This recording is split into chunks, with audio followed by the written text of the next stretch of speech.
I'm Eric Novak, and right here is the all-new 4th generation 2021 Toyota Sienna minivan.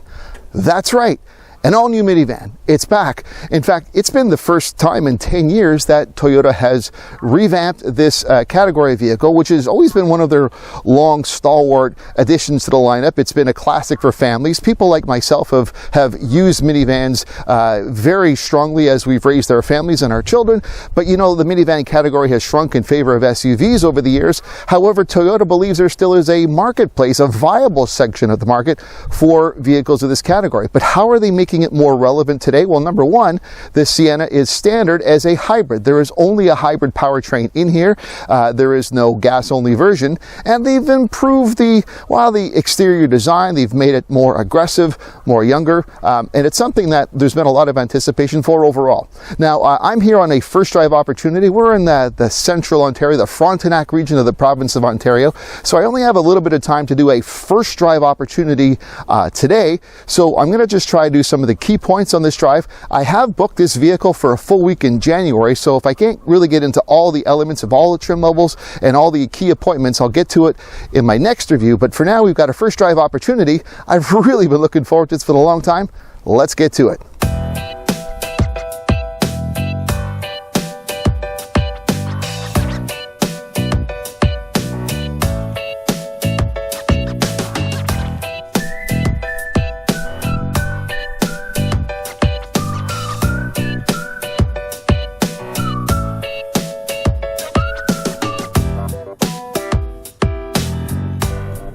Powering these new 2021 Siennas is just a single powertrain. It is a hybrid powertrain that combines a 2.5 liter 4-cylinder Atkinson cycle engine with an electronic motors and battery. And it has a net output of 245 horsepower, which has been fine. I have not felt that this being underpowered at any point during my 3 hours or so of driving so far. It's also good for towing. I mean, minivans are popular for families who would want to tow. So this does have 3,000 pounds of towing capacity, which would probably meet the needs of a family with a small boat or a small hitch or a trailer. So that's fine too, and that's with a hybrid powertrain. Now, of course, the best part of having a hybrid powertrain is fuel efficiency. With the Sienna, the fuel economy does vary depending upon whether you have a front-wheel drive or rear-wheel drive variant. With the front-wheel drive version, the combined fuel economy right now posted is 6.5 liters per 100 kilometers. That works out to 36.2 US miles per gallon. If you have an all-wheel drive version of the Sienna, it's slightly higher at 6.7 liters per 100 kilometers combined. That is 35.1 US miles per gallon.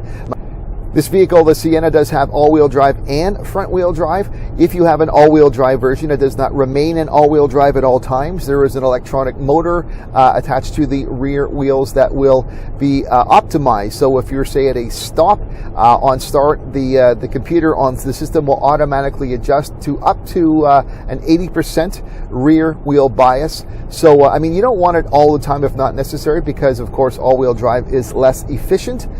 So the computer will maximize the efficiency and revert to all-wheel or front-wheel depending upon the situation. One of the new features with this 2021 Sienna is the massive amount of legroom you can actually create with these second-row captain's chairs in the 7-row configuration. They say there's about 24 inches of rail where you can move back. So this is a normal sort of configuration now. You might be sitting and you've got someone in the third row. But if you have no one in the third row, for just cargo and you want to move back, check this out. Like, this is crazy. I mean, that's some massive sway. It's almost like I can't hear the people up front, but you've got huge amount of room to move in the second row.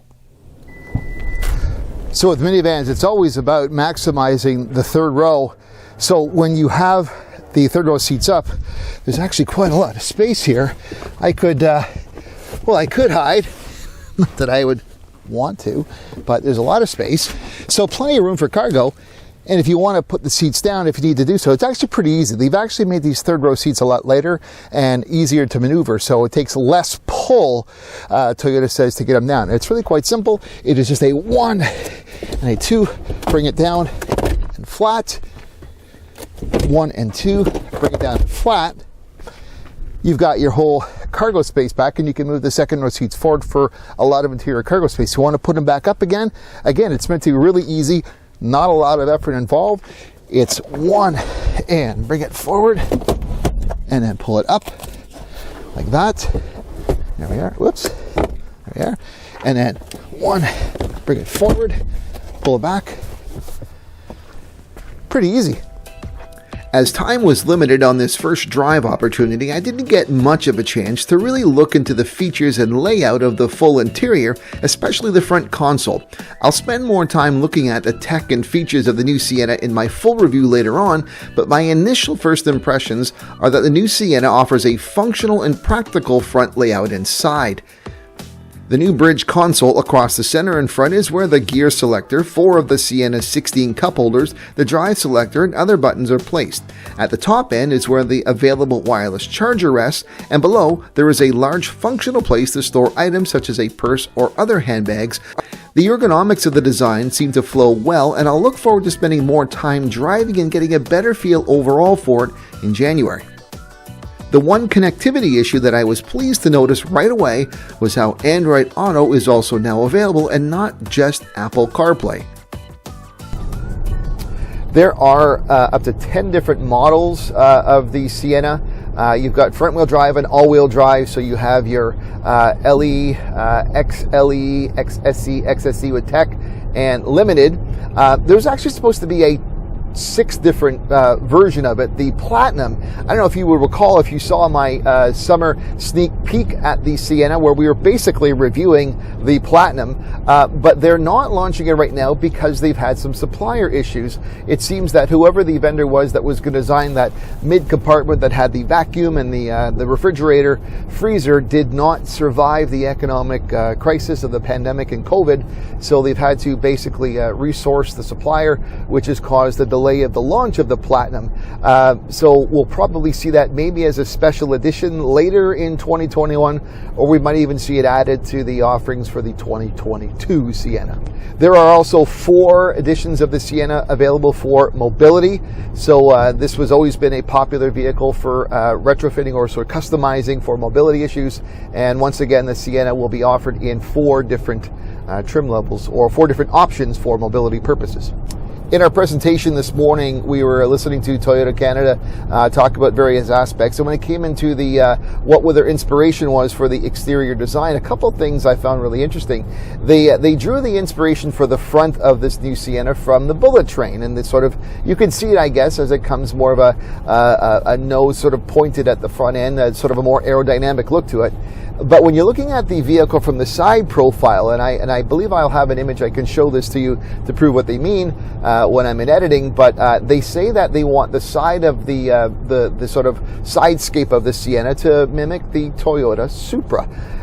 It's certainly not as fast. It's not the same application of a vehicle as would be the Supra, but you can sort of see in some of the details on the sides, the way it's sort of a swooping belt line to it, and I can see that, you know, there is some commonality. I don't know if I'd ever think I'm driving a Supra when I'm in this Sienna, but I mean, I like how they're trying to bring the overall appeal of this up, because they want the demographics to come down. They say that the target age for a Sienna driver now would be someone around age 37. So, you know, sort of peak family years, and it's going to take some new design and new appeal to make that happen. But I mean, I like what they've done so far. Driving a minivan isn't about performance or handling, and the new Sienna certainly won't accelerate your heartbeat, but it never was designed to do that.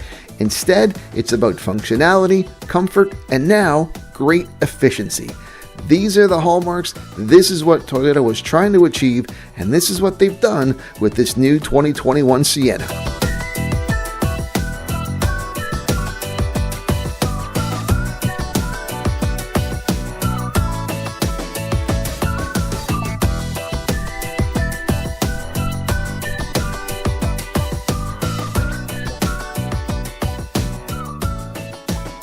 At the risk of sounding a bit over dramatic here, I don't think you could really underestimate how significant the launch of this Toyota Sienna is for 2021.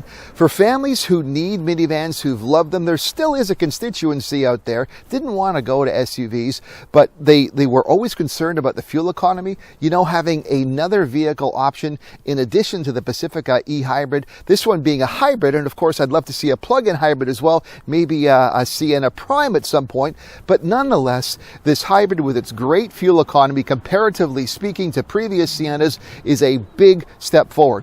It's also attractive looking too, and I think it's really interesting that Toyota is trying to bring the demographics down towards a younger audience again, make these things relevant once more. I know they've got the Highlander, they're making that a choice, but in the Sienna too, we shall see how it goes. Now again, this is only a quick review. I only had a few hours. In fact, I'm fighting daylight right now, so I will have a full week in January where I will really get to test more of the features and really take a look at all the elements of this Sienna. But I hope for now this first drive has given you a bit of an idea of what this new Sienna is all about. And until next time, I'm Eric Novak. Thanks so much for watching. There's plenty of ways for you to keep connected with me, so check out some of my social media links, suggested videos, and I'd really love it if you subscribe to my YouTube channel.